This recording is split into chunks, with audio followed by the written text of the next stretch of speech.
મુખારવિંદ પર તેજ એવું ને એવું છે, ભલે આખું શરીર વિધાયેલું હોય, તપનું તેજ છે.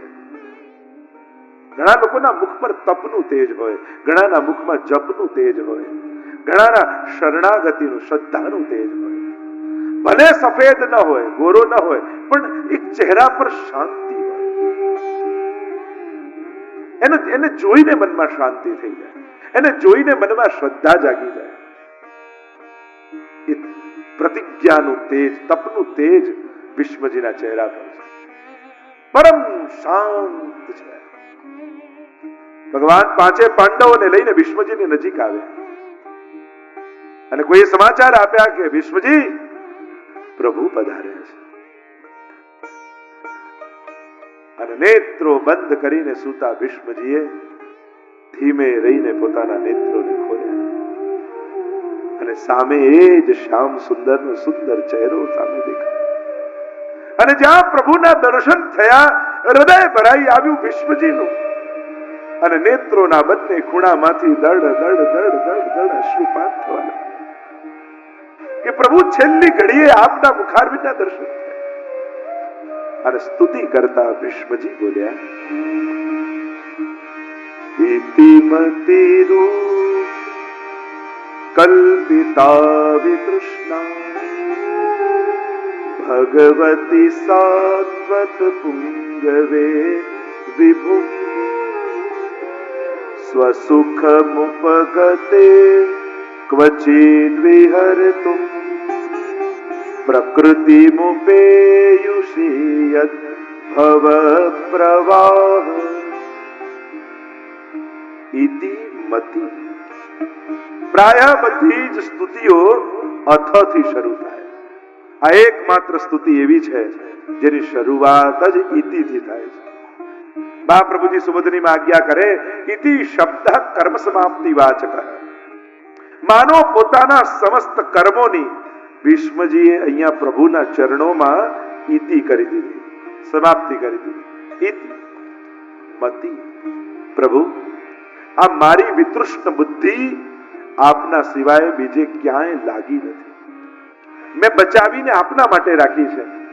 અને આજે છેલ્લી ઘડીએ મને ભરોસો હતો કે આપ દર્શન આપવા પધારશો, એટલે આપના માટે મેં આ વિતૃષ્ણ બુદ્ધિની ભેટ બચાવીને રાખી છે. પ્રભુ કહે, દાદાજી ખોટું ન બોલો. બુદ્ધિ મારામાં હોત તો તમે પાંડવોના પક્ષમાં હોત, કૌરવોના પક્ષમાં ન ઉભા હોત. અને બુદ્ધિ આપનામાંથી એટલે તો સામે પક્ષે રહ્યો. કારણ કે પાંડવોના પક્ષે રહ્યો હોત તો યુદ્ધના મેદાનમાં વળી વળીને આપને જોવા સંભવ નહોતા. સામે પક્ષે એટલા માટે રહ્યો કે સીધા આપના દર્શન થતા રહે. મારી બુદ્ધિ આપનામાંથી અને આપને જોયા વગર એક ક્ષણ ન રહી શકો, એટલે સામે પક્ષે રહ્યો. પ્રભુ, આપનાથી સુંદર આ વિશ્વમાં બીજું કોણ હોય? વિચાર કરો, અંતિમ ઘડીએ બાણ સૈયા પર સૂતા સૂતા પણ જે પ્રભુના સૌંદર્યના ગુણગાન કરી શકે એ જ પ્રભુનો સાચો ભક્ત કહી શકાય. એની જ મતિ ભગવાનમાં છે એમ કહી શકાય. ત્રિભુવન કમલમ કમાલ વર્ણમ રવિ કર ગૌરવ રામબરમ દધાને વપુરલક કુલા વૃતાનનાબ્જમ વિજય સખે રતિરસ્તુમે નવદ્યા. ત્રિભુવનમાં કોઈ કમનીય હોય, સુંદર હોય તો એ આપ છો. ત્રિભુવન કમનમ તમાલ વર્ણમ. તમાલ વૃક્ષની જેમ આપ પરોપકારી છો. मनरे तू वृक्षन को मत ले, काटे ता पर क्रोध नहीं, सींचे ता नहीं स्नेह, और जाता पर पत्थर फेंके ताही को फल दे. સુરદાસજી નું પદ છે ને, વૈષ્ણવતા શીખવી હોય, ગામની બહાર ઘરની બહાર નીકળો ને વૈષ્ણવને ગોતો એ તો પછીની વાત, પણ ઘરના આંગણામાં એક ઝાડ વાવ્યું હોય ને એ તમને વૈષ્ણવતા શીખવાડે છે. સુરદાસજી કહે છે, જે જલ પાય એમાં કોઈ મોહ નથી, કાપે એના પર કોઈ ક્રોધ નથી, અને એને પર જે પથ્થર ફેંકે ને એને ફળ આપે છે. પ્રભુ, આપ પણ તમાલ વૃક્ષ જેવા છો, અમે પણ આપની ઉપર ઘણા પથ્થર ફેંક્યા છે, પણ આપે તો સદાય સામેથી કૃપાના ફળ જ અમને આપ્યા છે. તમાલ વર્ણમ રવિ કર ગૌર વરાંબરમ દધાને, સૂરજના કિરણો જેવું પીળું પીતાંબર આપે પહેર્યું છે. બાણ સૈયા પર સૂતા સૂતા પણ મુખારવિંદના, કેશના, વસ્ત્રના આના ગુણગાન કરી રહ્યા છે. વિચાર તો કરો, આ ઇતિ મતિ ભગવાનમાં છે એટલે લૌકિક દુઃખ પણ દુઃખ નથી લાગતું, શરીરનું દુઃખ પણ દુઃખ નથી લાગતું. એ તો પ્રભુના સૌંદર્યને માણી રહ્યા છે. આપે સૂર્યના કિરણો જેવું પીળું પીતાંબર પહેર્યું છે. ત્યાં વેણુ ગીતમાં બરહા પીડમ નટવર વપુ કર્ણયો કર્ણિકારમ બિભ્રદ્વાસ કનક કપીશમ, સોના જેવું પીળું છે, માયારૂપ છે, ઢાંકવાનું છે શ્રીઅંગ, અને અહીંયા તો દર્શન આપવાના છે. અને અંધારું હોય, સૂરજના કિરણો નીકળે, ન દેખાતી વસ્તુ પણ દેખાવા લાગે, એટલે પ્રભુ સૂરજના કિરણો જેવું પીળું પીતાંબર પહેરીને આવે છે. રવિ કર ગૌરવ રામબરમ દધાને વપુરલક કુલાવૃતાનનાબ્જમ, એ વાંકડિયા કેશની લટો મુખ પર એવું આપનું મુખારવિંદ. એવા હે પ્રભુ, વિજય સખે, વિજયના સખા, રતિરસ્તુ મે નવદ્યા, આપના ચરણોમાં મારી રતિ થાય. વિશ્વજી યાદ કરે છે કે પ્રભુ આપ કેવા કૃપાળુ છે. એક શ્લોક જુઓ, વિશ્વજી 11 શ્લોકમાં અદ્ભુત સ્તુતિ કરી છે, અદ્ભુત ગુણગાન કર્યા છે. પ્રભુ આપે જ્યારે પ્રતિજ્ઞા લીધી, દુર્યોધન અને આવ્યા આપની પાસે મદદ માંગવા માટે, ત્યારે કહ્યું કે હું યુદ્ધમાં રહીશ પણ હથિયાર હાથમાં નહીં લઉં. અને ભીષ્મજી કહે કે મેં પણ પ્રતિજ્ઞા લીધી કે યુદ્ધમાં આપના હાથમાં હથિયાર લેવડાઈશ. સામે પક્ષે કૌરવો, આ પક્ષે પાંડવો, ભગવાન સારથી બનીને ઉભા છે અને એક પછી એક બાણ છોડવામાં આવે છે. પ્રભુની ચામડીઓ વિંધાય છે, કવચો વિંધાય છે, વસ્ત્રો ફાટે છે. યાદ કરે છે ભીષ્મજી, યુધિતુર ગરજો વિધુમ્ર વિશ્વ ચલુલિત શ્રમ વાર્યલંકૃતાસ્ય, શ્રમવારી મસ્તક ઉપર છે, ઘોડાની ખુરરજથી આખું શ્રીઅંગ મંડિત છે, અને રથને આમથી તેમ દોડાવી રહ્યા છો આપ, અને મારી નજર આપની તરફ છે. આપ કેવા સુંદર લાગો છો એ સમય. અને ભીષ્મજી વિચાર કરે, એક પછી એક બાણ છોડ્યા. પ્રભુ શાંત છે. ભીષ્મજીને થયું કે બાણ બરાબર વાગતા નથી, એટલે હવે બાણ લીધું ને અર્જુન તરફ છોડ્યું. અર્જુનના હાથમાંથી ગાંડીવ પડ્યું, બીજું બાણ છોડ્યું રથના પૈડા તરફ, પૈડું તૂટ્યું ને રથ પડ્યો. પડેલા અર્જુનને જોયો અને પ્રભુનો પિત્તો ગયો. આ ભક્તની દશા, તૂટેલા પૈડાના રથનું પૈડું આંગળીમાં લીધું અને સુદર્શનનું આહવાન કરી પરમાત્મા ભીષ્મજીને મારવા દોડે. અને લખ્યું છે, હરિ રીવ હંતુ મિભમ ગતોત્તરીય, એક સિંહ હાથીને મારવા દોડે એમ આપ મને મારવા દોડે. સ્વનિગમ મપહાય મત પ્રતિજ્ઞા, પ્રભુ મારી પ્રતિજ્ઞાને રાખવા માટે આપે આપની પ્રતિજ્ઞા છોડી દીધી. એવા આપ કૃપાળુ છો. ભક્તને મોટો કરવા માટે આપ નાના બનવા તૈયાર થઈ જાઓ છો. જો ને બલિરાજા પાસે ગયા, કેવા નાના થઈને ગયા. ભક્તને મોટો કરવો છે. આપ અમારા વચનોને રાખવા માટે પોતાના વચન છોડી દો છો. આપ ભક્તની લાજ રાખો છો. પોતાની યશ કીર્તિ કે અપકીર્તિ થશે એનો વિચાર નથી કરતા, પણ ભક્તનો યશ વધે એમાં આપને રસ છે. અને મને મારવા માટે આપ દોડ્યા, અને ગતોત્તરીય, આપનું ઉત્તરીય પડી ગયું. અનેક અર્થો કર્યા. મારવા દોડ્યા તો માર્યા કેમ નહીં? એક અર્થ એમ કર્યો કે મારવા દોડ્યા, મહાપ્રભુજી સુબોધનીમાં સમજાવે કે પ્રભુ કાલનું રૂપ ધારણ કર્યું, અને કાલ બ્રાહ્મણ છે. કાલ બનીને ગ્રાસ કરવા માટે ગયા તો ખરા ભીષ્મજી, પણ ઉત્તરીય પડી ગયું. અને શાસ્ત્ર એમ કહે છે, ઉત્તરીય પહેર્યા વગર બ્રાહ્મણે ભોજન ન કરાય, અને એટલા માટે ગ્રાસ ન કર્યો. એક અર્થ એમ કર્યો કે એ સમયે ભીષ્મજીના મનમાં મદ આવ્યો. જો પ્રભુનું વચન છોડાવ્યું અને હું જીત્યો ને ભગવાન હાર્યા. પ્રભુને થયું કે જો હમણાં મારીશ અને મનમાં મદ હશે ને તો મારા ભક્તની અધોગતિ થશે, અને મારા ભક્તની અધોગતિ હું ન થવા દઉં, એટલે ભીષ્મજીને માર્યા. અનેક અનેક અર્થો કર્યા. અને આ ભીષ્મજીની ભક્તિની ઊંચાઈ જુઓ. નૈષ્ઠિક બ્રહ્મચારી એવા ભીષ્મજી, સ્ત્રીનો સ્વપ્નમાં પણ વિચાર નહીં કરું એવી પ્રતિજ્ઞા લેનારા ભીષ્મજી પોતાના જીવનની અંતિમ ક્ષણોમાં ગોપીઓને યાદ કરે છે, રાસલીલાનું સ્મરણ કરે છે. રાસલીલા એ પરમ પવિત્ર લીલા છે. એનું સૌથી મોટું કોઈ પ્રમાણ તે ભીષ્મ સ્તુતિ છે. કારણ કે જેણે કલ્પનામાં સ્વપ્નમાં પણ સ્ત્રીનો વિચાર નથી કર્યો, એ અંતિમ ઘડીમાં ગોપીઓને યાદ કરે છે, રાસલીલાને યાદ કરે છે. લલિત ગતિ વિલાસ વલ્ગુહાસ પ્રણય નિરીક્ષણ કલ્પિતો रुमाना. विश्व जी याद करने लगे. रास में जब प्रभु अंतर ध्यान हो गए और गोपियां चारों ओर प्रभु को ढूंढने लगी. कहां गए हमारे प्रभु? कृष्ण कृष्ण कृष्ण करती हुई स्वयं को कृष्ण मानने लगी. श्याम श्याम रटत हो श्यामा श्याम भई, और श्यामा पूछत सखिन सो श्यामा कहां गई?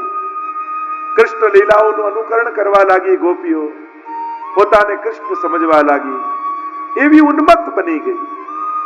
અને એ રાસ લીલામાં મારી રતિ મતિ અને ગતિ થાય એમ ભીષ્મજી સ્તુતિ કરતા યાચના કરે છે. પ્રભુ, આખું જીવન મારી મતિ આપનામાં રહે એવો મેં પ્રયાસ કર્યો છે. આપનું નામ ભૂલાય નહીં, આપનું સ્મરણ થયા કરે, મેં સજાગતા રાખી છે. પણ પ્રભુ, અંતિમ ઘડીમાં દેહનું ભાન ક્યાં હોય છે? મારી છેલ્લી ઘડી તું સાચવી લેજે પરમાત્મા. અંત સમય મારો આવશે જ્યારે નહીં રહે દેહનું ભાન. અંત સમય મારો આવશે જ્યારે નહીં રહે દેહનું ભાન. એવે સમય મુખે તુલસી દેજો, એવે સમય મુખે તુલસી દેજો, દેજો યમુના પાર, દેજો યમુના પાર. સમય મારો સાથ જેવાના, કરું હું તો પારા વાલા. જીભલે મારી પરવશ બનશે જો હારી બેસું, હારી બેસું. એવે સમય મારે મારે ચડીને, એવે સમય મારે મારે ચડીને રાખજે તારું નામ, રાખજે તારું નામ. સમય મારો સાથ જેવાના, કરું તો તારા વાલા. પ્રભુમાં મન જોડ્યું ભીષ્મજીએ. સર્વે ઇન્દ્રિયો મન સાથે આત્મા સાથે જોડી અને આત્માને પ્રભુના ચરણોમાં સમર્પિત કરી અને મહાપ્રયાણ ભીષ્મજીએ કર્યું. બોલીએ ભીષ્મજી મહારાજ કી જય. ભીષ્મજી મહાપ્રયાણ કર્યું. પ્રભુએ કહેવા લાગ્યા કે હવે હું દ્વારિકા જાઉં. પાંડવોનું રાજ્ય છે, યુધિષ્ઠિરને રાજા બનાવ્યા છે અને પ્રભુ પધાર્યા દ્વારિકા. દ્વારિકામાં પ્રભુનું ભવ્ય સ્વાગત થયું છે. સ્વજનો પ્રતીક્ષા કરતા હતા. આટલા સમયથી પ્રભુ ત્યાં છે. પ્રભુ પોતાના ભક્તો માટે દ્વારિકાનું સુખ છોડીને હસ્તિનાપુર આટલા સમય મુકામ કર્યું. પાંડવો ઉપર ખૂબ કૃપા ઠાકોરજીની છે. દ્વારિકામાં સ્વજનો મળ્યા, ઉત્સવ થયો, એનું વર્ણન કરવામાં આવ્યું. અહીંયા પાંડવોનું રાજ્ય છે. બધું જ સુખ છે. ધૃતરાષ્ટ્રને ખૂબ માન આપે છે પાંડવો. રોજ મળવા જાય, યુધિષ્ઠિર પગે લાગે, આશીર્વાદ લે. અરે અમારા બધા વડીલો તો જતા રહ્યા, કેવલ આપ છો. ખૂબ આદર આપે. ધૃતરાષ્ટ્ર પ્રસન્ન થાય કે બાળકો મારું ખૂબ માન રાખે છે. વિદુરજીને થયું આંખોથી અંધ છે ને સમજ પણ બંધ થઈ ગઈ છે.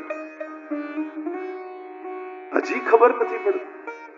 જે પાંડવોને મારવા તત્પર થયા હતા એ પાંડવોના ટુકડા ખાઈને જીવી રહ્યા છે. કઠોર વચન નહીં કહું તો આંખ નહીં ખુલે. આમ વિચાર કરીને વિદુરજી આવ્યા ધૃતરાષ્ટ્ર પાસે ને કહેવા લાગ્યા, કોઈના ઓટલા પર બેઠેલું શ્વાન એના ટુકડા ખાઈને જીવતું હોય એમ તમે પાંડવોના ટુકડા ખાઈને જીવો છો. આઘાત લાગ્યો. વિદુરજીએ કઠોર શબ્દોમાં સમજાવ્યું, હવે તો મોં છોડો. ધૃતરાષ્ટ્ર અને ગાંધારી ગયા વનમાં. ઉદ્ધાર થયો. બીજા દિવસે સવારે યુધિષ્ઠિર પોતાના નિયમ પ્રમાણે ચરણ વંદના કરવા માટે આવ્યા અને ઘરમાં કોઈ ન દેખાય. આઘાત લાગ્યો. અરે એક વડીલ બચ્યા હતા એ પણ અમને છોડીને જતા રહ્યા. મનમાં ખેદ થયો છે. અર્જુન કહેવા આવ્યો યુધિષ્ઠિરને, મોટા ભાઈ મારું મન લાગતું નથી. બધું જ સુખ મળ્યું પણ પ્રભુ જતા રહ્યા તે સુખ શું કામ? મારું મન લાગતું નથી. આપ મને આજ્ઞા આપો તો દ્વારિકા જઈને આવું, પ્રભુને મળીને આવું. યુધિષ્ઠિરે કહ્યું, ઠીક છે, જલ્દી આવજો. અર્જુન તો ગયા છે દ્વારિકા પ્રભુ પાસે. ઘણો સમય વીત્યો છે. સમય વીત્યો. અહીંયા યુધિષ્ઠિર રોજ પ્રતીક્ષા કરે છે. એકવાર અગાસી પર ઉભા ઉભા પ્રતીક્ષા કરતા હતા. આટલો સમય થયો ને હજી અર્જુન આવ્યો નથી અને સામેથી ગડગડ ગડગડ ગડગડ કરતો રથ આવતો દેખાયો. ધૂળની ડમરી ઉડી રહી છે. રથ અર્જુનનો દેખાય, ધ્વજા અર્જુનની છે, પણ અંદર બેસેલો વ્યક્તિ અર્જુન જેવો લાગતો નથી. મનમાં આશ્ચર્ય થયું, અરે આ છે તો અર્જુનનો રથ, પણ અંદર બેસેલો વ્યક્તિ અર્જુન નથી લાગતો. દોડતા યુધિષ્ઠિર ગયા. રથ પરથી નીચે અર્જુન ઉતર્યા. પોક મૂકીને રડતા રડતા ચરણોમાં પડી ગયા. અરે અર્જુન, તારું તેજ ક્યાં ગયું? કોઈ ભૂખ્યાને મૂકીને ભોજન કરી લીધું? કોઈ સ્ત્રીની તું લાજ નથી બચાવી શક્યો? કોઈ વડીલનું સન્માન નથી સાચવી શક્યો? તારું તેજ કેમ નથી? અને રડતા રડતા અર્જુને કહ્યું, મોટા ભાઈ, અર્જુનનું તેજ તો ભગવાન કૃષ્ણ હતા અને યાદવા સ્થળી થઈ છે અને ભગવાન આપણને બધાને છોડીને સ્વધામ પધારી ગયા. અને જ્યારે આ સમાચાર સાંભળ્યા કુંતાજી પોક મૂકીને રડી પડ્યા. રડતા રડતા પ્રાણોના ત્યાગ કરી દીધા. પાંડવોનું મન વ્યાકુલ થયું છે. અરે પ્રભુ જતા રહ્યા, હવે સુખ ભોગવીને શું કરીશું? પ્રભુની કૃપાથી તો સુખ હતું, હવે એ નથી તો સુખ શું કામ? જીવનમાં બધું જ મળે પણ ઘરે ઠાકોરજી ના હોય. એટલે હું તો ઘણી વાર કહું, વડીલોના ઠાકોરજી હોય ને એને ઘરથી કાઢતા નહીં. ભલે એમના જેવી સેવા ન કરી શકો, થોડી કરો, પણ ઘરમાં જ રાખજો.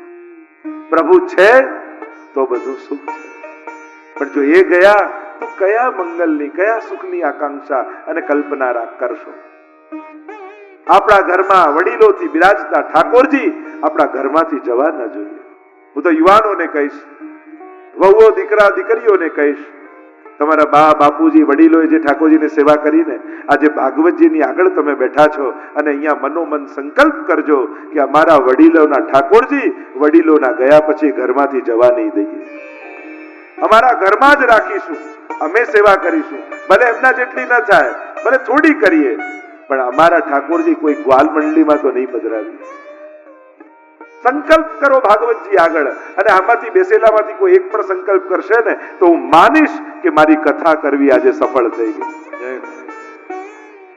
આપણો વૈભવ વૈષ્ણવના ઘરનો એ ઘરમાં બિરાજતા ઠાકોરજી છે, અને એટલા માટે એ વૈભવ ગુમાવતા નહીં. કારણ કે ધર્મ હિતે પાયો યહ ધન નીકે રાખ યશોદા મૈયા नारायण ब्रज आयो और जा धन ते गोकुल सुख लैयत सगरे काज सवारे. એ જે સુખ જેનાથી મળી રહ્યું છે એ આપણા ઠાકોરજી છે. આપણે ત્યાં તો ત્રણેય અવસ્થામાં પ્રભુને જાણવાનું કરે. અને પ્રથમ સ્કંદમાં ત્રણેય ઘટનાઓ છે. સુખાવસાને ઇદમેવ સારમ દુઃખાવસાને ઇદમેવ જ્ઞેયમ દેહાવસાને ઇદમેવ જાપ્યમ ગોવિંદ દામોદર માધવેતિ. સુખાવસાને ઇદમેવ સારમ. સુખ જીવનમાં આવે તો માનો પરમાત્માની કૃપાથી આવે. દુઃખાવસાને ઇદમેવ જ્ઞેયમ. દુઃખના અંતમાં પ્રભુને જાણવા. આ તો મારો પરમ પ્રિય છે પ્રભુ, એને તો હું પરમ પ્રિય છું. એ મને દુઃખી ન કરી શકે, એ તો મને દુઃખોથી બચાવે છે, એને જાણવા યોગ્ય છે. અને દેહાવસાને ઇદમેવ જાપ્યમ. તો સુખના અંતમાં કોણે ભજ્યા? તો કે કુંતાજી. દુઃખના અંતમાં કોણે ભજ્યા? તો કે ઉત્તરાય. અને દેહના અંતમાં કોણે ભજ્યા? તો કે ભીષ્મજી. આ ત્રણેય પ્રસંગ પ્રથમ સ્કંદમાં છે. યુધિષ્ઠિરે નક્કી કર્યું પ્રભુ નથી તો રાજ્ય ભોગવવું નથી. પરીક્ષિતને રાજા બનાવ્યા, ઈરાવતી સાથે એમના વિવાહ થયા, રાજ્ય તિલક કર્યું છે. અને પાંચે પાંડવોએ દ્રૌપદી સાથે નક્કી કર્યું કે હવે હિમાલય તરફ પ્રયાણ કરીએ. પાંચે પાંડવો દ્રૌપદીને લઈને હિમાલય તરફ પ્રયાણ કરે છે. એક એક પાંડવ પડે છે અને સદગતિને પ્રાપ્ત થાય છે. અહીંયા પરીક્ષિત રાજા બન્યા છે. પાંડવોના સંસ્કાર છે. અને સંસ્કાર કેવલ આપવામાં નથી આવતા, ઘણાને સંસ્કાર લોહીમાં મળતા હોય છે. તમારા શરીરમાં વૈષ્ણવનું લોહી વહે છે. જેમ અમે ગૌરવ કરીએ કે અમે વલ્લભ કુળના બાળક છીએ, વલ્લભ કુળના છે, એમ તમારે પણ ગૌરવ કરવાનું, તમે પણ વૈષ્ણવ કુળના છો. સાધારણ વાત નથી. કેટલા જન્મોના પુણ્યો તમે કર્યા હશે કે આ જન્મમાં વૈષ્ણવના કુળમાં તમારો જન્મ થયો છે. શુચિનામ શ્રીમતામ ગેહે, એમ ગીતાજીમાં ભગવાન કહે છે. આ કોઈ અકસ્માત નથી, આ ભગવાનનું આયોજન છે કે તમારો જન્મ એવી જગ્યાએ થાય જ્યાં ભક્તિ કરવાની બધી સુવિધાઓ તમને મળે. આપણે એવા કુળમાં જન્મ થયા કે જ્યારે પહેલું અન્ન મોઢામાં નાખ્યું તો ઠાકોરજીની પ્રસાદી વસ્તુ નાખી. બોલતા શીખ્યા તો રાધે રાધે બોલતા આપણા વડીલોએ શીખવાડ્યું. ચાલતા થયા તો આંગળી પકડીને પહેલા હવેલીના પગથિયાઓ આપણને ચડાવે. આવા સંસ્કારોને લઈને આપણે મોટા થયા છે. આ એમનેમ થતું નથી, આ કોઈ અકસ્માતથી થતું નથી. આ તો કેટલા જન્મોના પુણ્યો સંચિત થાય ત્યારે કોઈ ભક્તના ઘરે આપણો જન્મ થાય, ત્યારે કોઈ વૈષ્ણવના કુળમાં આપણો જન્મ થતો હોય છે. પરીક્ષિતને લોહીમાં સંસ્કાર છે. એમ વાર્તા કહેતા ને કે એક ઘોડાનું બચ્ચું જન્મ તો લીધું પણ એની આંખ ફૂટેલી હતી. એટલે એની માને પૂછ્યું કે મારી આવી આંખ કેમ? તો કે એકવાર રાજા મને યુદ્ધમાં લઈ ગયો અને પોતાના પગનો પ્રહાર મારા ઉપર કર્યો અને ત્યારે તું મારા કુખમાં હતો અને એના પગનો પ્રહાર એવો વાગ્યો કે તારી આંખ આવી થઈ ગઈ. અને પેલા ઘોડાના બચ્ચાને મનમાં વેર બંધાયું કે એકવાર લાગ આવશે ને તો રાજાને છોડીશ નહીં. એને કારણે મારી આવી દશા થઈ, એક આંખ ફૂટી ગઈ છે. અને બચ્ચું મોટું થયું, ઘોડા એક શક્તિશાળી ઘોડું બન્યું અને સામેના રાજાએ ચઢાઈ કરી અને રાજાએ આના ઉપર સવારી કરી યુદ્ધના મેદાનમાં લઈ ગયો. ચારે બાજુ ઘેરાઈ ગયો રાજા અને હવે ચારે બાજુથી દુશ્મનો મારી નાખે એવી દશા. અને પેલાને થયું કે મારે તો બદલો લેવાનો સમય આવ્યો છે. રાજા ગમે તેટલી લગામ ખેંચે તો દોડીશ જ નહીં, એટલે દુશ્મનો મારી નાખશે, બદલો ચૂકતે થઈ જશે. જ્યાં ચારે બાજુથી ઘેરાયો અને હથિયારો ઉગામ્યા અને રાજાને મારવા જાય, નક્કી કર્યું હતું આ ઘોડાએ કે નહીં દોડું, પણ સમય આવે એવી છલાંગ મારી એક પર્વતથી બીજે પર્વત અને રાજાને બચાવીને દોડીને લઈ આવી. અને જ્યારે પાછો માની પાસે આવ્યો ત્યારે માને પ્રશ્ન કરે છે કે માં, મારે તો રાજા જોડે બદલો લેવાનો હતો, મેં તો નક્કી કર્યું હતું નહીં દોડું, છતાંય કૂદકો મારીને બચાવી કેમ એને હું લાવ્યો? ત્યારે માએ કહ્યું કે તારા લોહીમાં બચાવવાના સંસ્કાર છે. તું ગમે તેટલા નિર્ણયો કર, પણ જેના લોહીમાં ઈમાનદારી હોય ને એ ક્યારે દગો ન કરી શકે. એમ હે વૈષ્ણવો, તમારા લોહીમાં ભગવાનની ભક્તિ વહે છે. તમે ભગવાનથી દૂર વધારે સમય નહીં રહી શકો. કારણ કે વૈષ્ણવનું લોહી વહે છે, એના કુળમાં તમારો જન્મ છે. તમે ગમે તેટલા ભટકીને આવો, ક્યારેક ને ક્યારેક તો ઠાકોરજી આગળ જ્યારે માથું નમાવશો ને ત્યારે જીવનમાં શાંતિની પ્રાપ્તિ તમને થશે. કારણ કે વૈષ્ણવી ખાનદાનમાં તમે છે. પરીક્ષિત રાજા આદર્શ રાજા છે, ધર્મ અનુકૂળ શાસન કરે છે. એકવાર નગરચર્યા કરવા માટે નીકળે અને એક દ્રશ્ય જોયું કે એક પગ ઉપર એક બળદ ઉભો છે. એક શૂદ્ર રાજા એને મારી રહ્યો છે.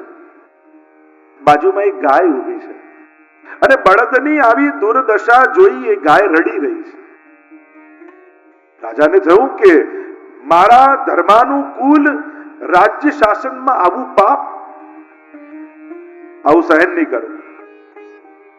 જો જે રાજ્યોમાં પાપ વધે છે ત્યાં ભાર વધે છે. પૃથ્વીનો ભાર સંખ્યા વધવાથી નથી વધતો, પાપ વધવાથી વધે છે. અને એટલા માટે પાપ પુણ્યનો પણ વિચાર કરવો જોઈએ.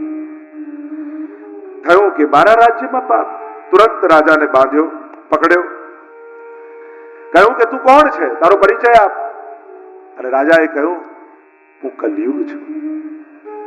ભગવાન સુધામ પધાર્યા એટલે મારો આવવાનો સમય થયો છે અને મારા રાજ્યમાં તું ન રહી શકે. મહારાજ, સમયને કોઈ રોકી શકતું નથી. હવે મારો સમય આવ્યો છે. હું આપની શરણે છું. આ બળદ બીજું કોઈની ધર્મ છે, આ ગાય બીજું કોઈની પૃથ્વી છે. 4 ચરણમાંથી 3 તૂટ્યા ને એક પર ઉભો છે. રાજાએ 3 ચરણ જોડ્યા અને ધર્મનું ઉત્થાન કર્યું. કલિયુગે શરણાગતિ સ્વીકારીને કહ્યું કે હું તમારા શરણમાં છું અને શરણાગતની રક્ષા કરવી એ રાજાનો ધર્મ છે. મને રહેવાના સ્થાન આપો. રાજાએ વિચાર કર્યો, કલિયુગમાં એમ તો અનેક અવગુણ છે, એક સૌથી મોટો સદગુણ છે કલવ કેશવ કીર્તના. કેવળ ભગવાનનું નામ લેવા માત્રથી કલિયુગમાં કૃપા થાય છે. એટલે કહ્યું, જા કલિયુગ, તને રહેવાના હું 4 સ્થાન આપું છું. સૌથી પહેલી જગ્યા આપી રહેવાની કલિયુગને, જ્યાં દ્યુતમાં કલિયુગ, જ્યાં જુગાર રમાય ત્યાં કલિયુગ છે. કલિયુગ એટલે ક્લેશ છે. બીજું કહ્યું હિંસામાં કલિયુગ, જ્યાં હિંસા થાય ત્યાં કલિયુગ છે. ત્રીજું પાનમાં વ્યસનમાં કલિયુગ અને ચોથું કહ્યું વ્યભિચારમાં કલિયુગ. આ 4 તને રહેવાની જગ્યા આપું. કલિયુગ કહેવા લાગ્યો આ તો 4 ખરાબ સ્થાન છે, કોઈ તો સારી જગ્યા આપો રહેવાની. એવું જાઓ સુવર્ણમાં પણ કલિયુગ, અનીતિના ધનમાં કલિયુગ, જ્યાં અનીતિનું આવશે ત્યાં કલિયુગ એટલે કે ક્લેશ આવશે. સ્થાન મળ્યું. રાજા પાછા આવ્યા પોતાના મહેલમાં. સુતા સુતા વિચાર કરે છે કે રાજા હું બન્યો ત્યાર પછી ક્યારે તોશાખાનું જોયું નથી, ભંડાર જોયો નથી. કાલે સવારે જાઉં અને જોઉં તો ખરા અમારા પૂર્વજો અમારા માટે શું શું મૂકી ગયા છે. બીજા દિવસે સવારે ગયા પરીક્ષિત મહારાજ, જ્યાં તોશાખાનું ખોલ્યું, અનેક હાર પડ્યા છે, કંકણો પડ્યા છે, મુગટો પડ્યા છે, ખૂબ બધું વૈભવ છોડીને ગયા છે. અને બધાને જોતા જોતા રાજાની દ્રષ્ટિ એક મુગટ ઉપર ગઈ. જોયું કેવો સરસ મુગટ છે. અરે મેં તો ક્યારે પહેર્યો જ નથી આ, લાવ પહેરીને જોઉં તો ખરા મારા ઉપર કેવો લાગે છે. અને આ મુગટ એ જરાસંધનો મુગટ હતો. જ્યારે ભગવાન ભીમને લઈને ગયા ને એને માર્યો અને વિજયના પ્રતીક રૂપે ભીમે જરાસંધનો મુગટ લઈ લીધો. ભગવાને કહ્યું કે અનિતિનું ધન છે, આ ન લઈશ. અરે પહેરીશ નહીં, વિજયના પ્રતીક રૂપે ઘરે રાખીશ તો ખરા. પ્રભુ કહે ઘરમાં આવશે તો ક્યારેક પોકારશે, ન લઈશ. ભીમ માન્યા, લઈને આવ્યા ને ભંડારમાં રાખી દીધું. અને પરીક્ષિતે જ્યાં મસ્તક પર પહેર્યું, પોતે જ સ્થાન આપેલું અનિતિના ધનમાં તારું સ્થાન, અને કલયુગને મોકો મળ્યો, મસ્તક ઉપર આવીને બેસી ગયો. અને જ્યાં મસ્તક પર આવ્યો એટલે રાજાને વિચાર આવ્યો કે આ બધા રાજાઓ તો શિકાર કરવા જાય અને હું આટલો મોટો ચક્રવર્તી રાજા, હું તો ક્યારે શિકાર કરવા નથી ગયો. હિંસા કરવાની ઈચ્છા થઈ, મારવાની ઈચ્છા થઈ. સિપાહીને સૈનિકોને લઈને ચાલ્યા છે રાજા શિકાર કરવા માટે. ક્યાંક જંગલમાં બધા છૂટા પડી ગયા, ખોવાઈ ગયા. સવારથી ભૂખ્યા તરસ્યા થયેલા પરીક્ષિત મહારાજ ચારે બાજુ સ્વજનોને સિપાહીઓને ગોતે છે, બૂમો પાડે છે, કોઈ દેખાતું નથી અને ભૂખ્યા તરસ્યા થયા છે. ચારે બાજુ ક્યાંક કોઈ ગામ ગોતી રહ્યા છે. એટલામાં દૂરથી શમિક ઋષિનું આશ્રમ દેખાય અને રાજાએ એ આશ્રમમાં આજ્ઞા લીધા વગર પ્રવેશ કર્યો. મહાપ્રભુજી કે આ પહેલો અપરાધ, પૂછ્યા વગર પ્રવેશ કર્યો. બીજો અપરાધ કર્યો, જ્યાં શ્રદ્ધા રાખવી જોઈએ ત્યાં શંકા રાખી. ઋષિ ધ્યાનમાં બેઠા હતા અને રાજાને કલયુગ સવાર છે ને, અને કલયુગ માથે સવાર હોય ને ત્યારે કોઈની શ્રદ્ધા પણ આપણને દંભ લાગે. થયું કે જો ઉભા થઈને મને સન્માન ના આપવું પડે ને એટલા માટે આંખો બંધ કરીને બેસવાનો ડોળ કરી રહ્યા છે, ધ્યાનનો ડોળ કરી રહ્યા છે. લાવ પરીક્ષા કરું, જોઉં તો ખરા ખરેખર ધ્યાનમાં છે કે નાટક કરે છે. બાજુમાં મરેલો સર્પ પડ્યો હતો, તીર કાઢ્યું, સર્પને ઉપાડ્યો અને રાજાના ગળામાં વીંટળાવી દીધું. ઋષિ તો ધ્યાનમાં છે. રાજા પાછા પોતાના મહેલની તરફ પ્રયાણ કર્યું, પણ શ્રમિક ઋષિના પુત્ર શૃંગી ઋષિને સમાચાર મળ્યા કે મારા પિતાનું રાજાએ આવું અપમાન કર્યું છે, નહીં માફ કરું, ક્ષમા નહીં કરું. હાથમાં જલ લીધો, અભિમંત્રિત કર્યું અને શ્રાપ આપતા શૃંગી ઋષિએ કહ્યું, મહારાજ તમે તો મરેલો સર્પ મારા પિતાના ગળામાં નાખ્યો, પણ હું શ્રાપ આપું છું, આજથી 7મે દિવસે જીવતો તક્ષક નાગ આવી તમને દંશ દેશે, તમારું મૃત્યુ થઈ જશે. જ્યારે ઋષિને ખબર પડી કે પુત્રએ આવો શ્રાપ આપ્યો છે, સમજાવ્યા કે રાજા તો ધર્મશીલ છે, કલયુગ માથે સવાર હતો એટલા માટે આવું થયું છે. જાઓ કોઈ જઈને સમાચાર આપો રાજાને કે એને શ્રાપ લાગ્યો છે. શિષ્યોને મોકલ્યા છે. મહારાજ સિંહાસન પર બિરાજમાન છે, મુગટ કાઢ્યું, ભૂલનું જ્ઞાન થયું. અરે મેં આ શું કર્યું? ઋષિ ઉપર સર્પ નાખ્યો. આ તો મારાથી બહુ મોટી ભૂલ થઈ ગઈ.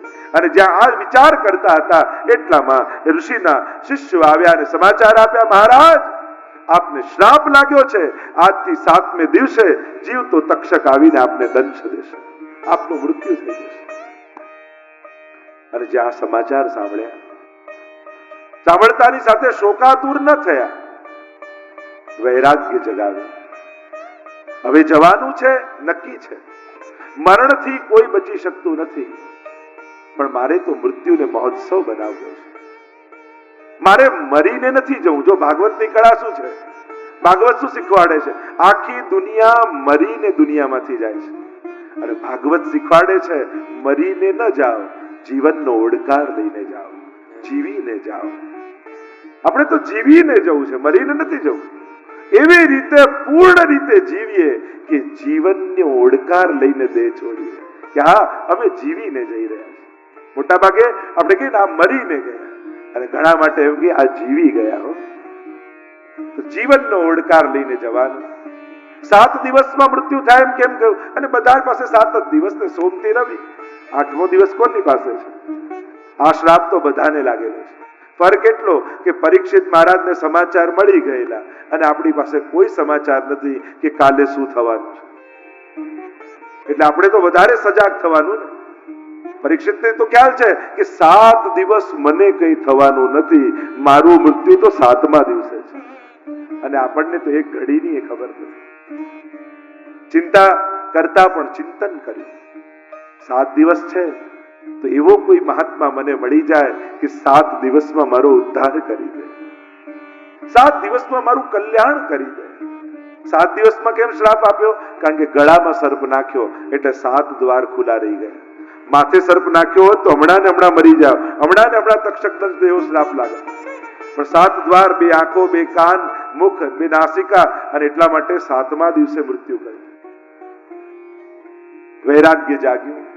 ગંગાજીના કિનારે આવ્યા છે, કોઈ મહાત્માને શોધે છે, કોઈ ગુરુ મળે, બેસેલા મહાત્માઓ તપશ્ચર્યા કરતા હોય, ચરણોમાં પડે ને વિનંતી કરે, 7 દિવસમાં મારો ઉદ્ધાર થઈ શકે? ઋષિઓ કહે, અરે અમે હજારો વર્ષોથી તપ કરીએ છીએ, અમારું કલ્યાણ નથી થયું તો 7 દિવસમાં તારું કેમ થઈ જાય? જેની પાસે જાય એ કહે કે સંભવ નથી. પણ જ્યારે હૃદયમાં સાચા અર્થમાં કોઈ ગુરુની શોધ કરીએ ને, દિલમાં એમ થાય કે કોઈ સદગુરુ જીવનમાં જોઈએ છે કે જેને મારા અંતઃકરણની વાત કરી શકું, જેના આશીર્વાદથી ભવભવના ફેરા મટી જાય, એવો કોઈ સદગુરુ મળે. અને જ્યારે સાચી શોધ જીવનમાં શરૂ થાય ત્યારે ભગવાન કોઈ ને કોઈ ગુરુને મોકલી દેતા હોય. અને જ્યારે પરીક્ષિત મહારાજ શોધી રહ્યા છે, કોઈ સદગુરુની શોધ કરે છે, એ જ ક્ષણે તત્રા ભવદ ભગવાન વ્યાસ પુત્ર, એ સમયે વ્યાસના પુત્ર સુખદેવજી પ્રગટ થયા છે. સામેથી આવતા દેખાયા. કમળની પાંખુડી જેવા નેત્ર છે, વિશાળ વક્ષસ્થળ છે, આજાન બાહુ છે, લાંબા લાંબા કેસ છે, દિગંબર અવસ્થામાં છે, તેજ દૈદીપ્યમાન થઈ રહ્યું છે. અને જોતાની સાથે પરીક્ષિતને એમ થયું, આમના હાથે જ મારો ઉદ્ધાર લખાયો છે. દોડતા દોડતા દોડતા ગયા, ચરણોમાં પડ્યા અને કહ્યું, 7 દિવસમાં ઉદ્ધાર થઈ શકે? સુખદેવજી કહે, 7 દિવસ તો ઘણા કહેવાય, 2 ઘડીમાં ઉદ્ધાર થાય એવા ઉદાહરણો છે. ગુરુ ક્યારે ભરોસો તોડતો નથી, ગુરુ ક્યારે હતાશ નિરાશ કરતો નથી. જે આશા જગાડે ગુરુ, છીન में ले उतरे, गुरु बिन ऐसी कौन करे, अर्थ सकल तेनो सीधो, લીલા માએ તાણીને લીધો.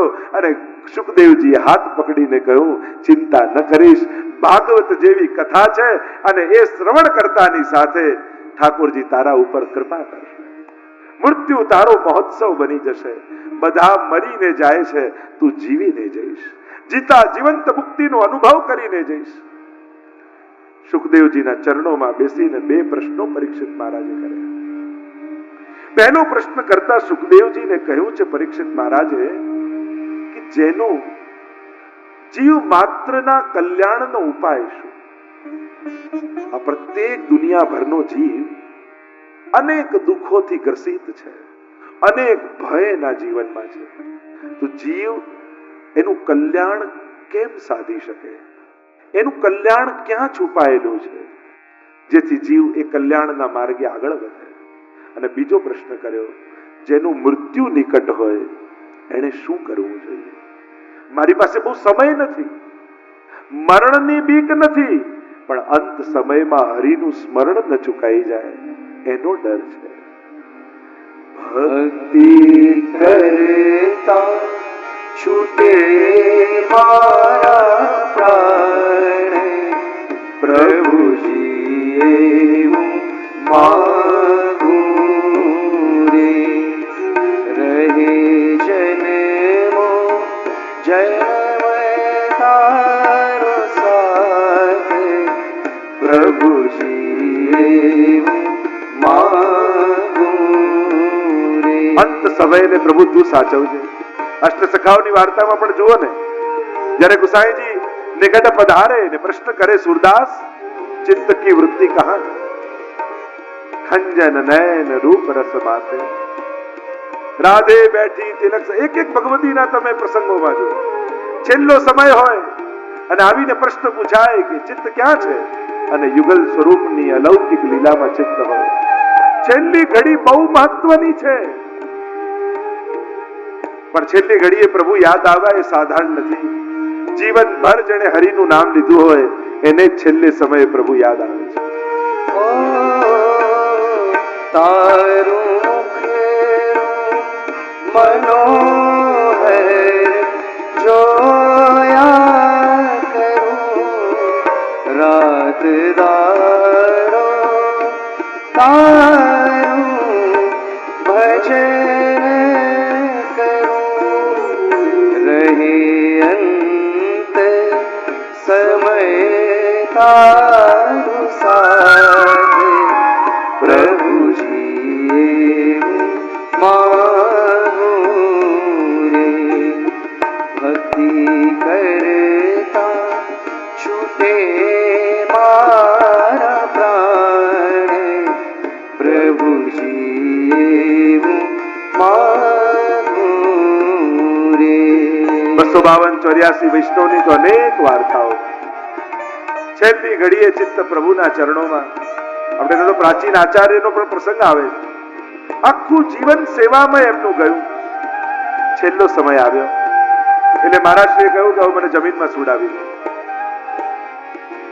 વૈષ્ણવોએ જમીનમાં સુડાવ્યા અને યાદ કરે છે કે કઈ કઈ સેવાઓ કરી ને કઈ સેવા કરવાની રહી ગઈ.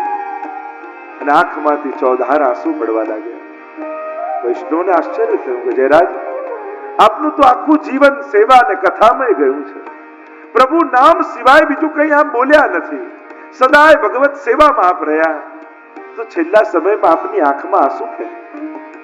ત્યારે મહારાજશ્રીએ કહ્યું કે યાદ કરી રહ્યો હતો કે જીવનમાં કઈ કઈ સેવા કરી ને કઈ કઈ સેવા કરવાની રહી ગઈ, અને યાદ કરતા કરતા યાદ આવ્યું કે માટલીમાંથી જારીજી તો અનેક વાર ભર્યા, પણ મારા ઘરે અનેક મુખિયા ભીતરિયા હતા, અને એટલા માટે કુવામાંથી જલ કાઢીને માટલી ભરવાની સેવા ક્યારે ન કરી. મારી એ સેવા રહી ગઈ. અરે પ્રભુમાં કોઈ પણ સેવા નાની નથી હોતી, દરેક સેવા મહત્વની છે, મહાન છે. છેલ્લી ઘડીએ ઠાકોરજીને એ જ વિનંતી કરું છું, આવતા જન્મમાં કોઈ વૈષ્ણવના ઘરમાં જન્મ આપજો, જેથી આવી નાની નાની સેવાથી પણ અમે વંચિત ના રહી જઈએ. આ ભાવ, આ ચિંતન આપણે ત્યાંનું છે. અંત સમયમાં પણ પ્રભુની સેવાના ચિંતન, અંત સમયમાં પણ પ્રભુની લીલાઓના ચિંતન. મરણ તો આવવાનું છે, હરિનું સ્મરણ ન ચૂકવું. મારી આશે નિરાશ કરશો નહીં, મારા ગુણ હૈયામાં ધરશો નહીં. શ્વાસે શ્વાસે રટું તારું નામ, પ્રભુજી માગું રે. ભક્તિ કરતા છૂટે મારા પ્રાણ, પ્રભુજી માગું. આ વૈષ્ણવનો જન્મ મળ્યો છે. મરણ સુધારવાની વાત તો પછીની છે. ઠાકોરજી ઘરે પધરાવજો, યત કિંચિત સેવા કરજો. મહાપ્રભુજીએ કેવી કૃપા કરી છે. આપણા જેવા સાધારણ જીવો ક્યાં સંસારને સાચવવામાં ખપી જાય, પણ મહાપ્રભુજીના શરણે ગયા તો સમજમાં આવ્યું કે આ જીવન શેના માટે મળ્યું છે. આ વૈષ્ણવમાં કુળમાં જન્મ મળ્યો સેવા કરવા માટે. ભલે બહુ સેવા ન થાય, પણ સેવા વગર ન રહેશો. કારણ આખી જીવન તમે ઠાકોરજીને સાચવશો ને, અંત ઘડી ઠાકોરજી તમારી સાચવી લેશે. તમારા માથે બિરાજતા ઠાકોરજી તમારો સાથ છોડવાના નથી. જોજો, છેલ્લો સમય આવશે અને બધું ભૂલાશે ને, દેખાતું બંધ થઈ જશે, સંભળાતું બંધ થઈ જશે, ત્યારે તમારો લાલન તમે ધરેલી નાનકડી વેણુ લઈને તમારી આંખની સામે હશે, અને અધર પર વેણુ પધરાવીને વેણુ નાદ કરતો કરતો તમને લેવા માટે તમારી સામે આવીને ઉભો હશે, અને હાથ ફેલાવીને તમને બોલાવશે કે આવો, મારી પાસે આવો. આખું જીવન તે મને સાચવ્યો, તારી છેલ્લી ઘડી હું સાચવી લઈશ. હું તારી જીભ પર આવીને બેસી જાઉં છું, હું તારા કાનમાં મારી વેણુને પધરાવું છું, હું તારી આંખમાં મારા દર્શનને આપું છું. છેલ્લી ઘડી હું તારી સાચવીશ. અને મેં તો જોયું છે, ઘણા એવા ભગવદીઓનો છેલ્લો સમય જોયો છે કે છેલ્લા સમયમાં જ્યારે બધુંય ભાન ભૂલાઈ ગયું હોય, ત્યારે પણ મનમાં તો એ જ ચાલતું હોય, મારા લાલનને જગાવ્યા કે નહીં, એને ભોગ ધરાવ્યા કે નહીં. જો મારા લાલન મને સેવામાં બોલાવી રહ્યા છે, ચિત્ત એનું ઠાકોરજીમાં હોય. એક વૈષ્ણવ માજી મને કાયમ મળતા અને એવું કહેતા કે એવા આશીર્વાદ આપો કે સેવા કરતા કરતા દેહ છૂટે. એટલે ખરેખર ઠાકોરજી એમને એવી લાજ રાખી.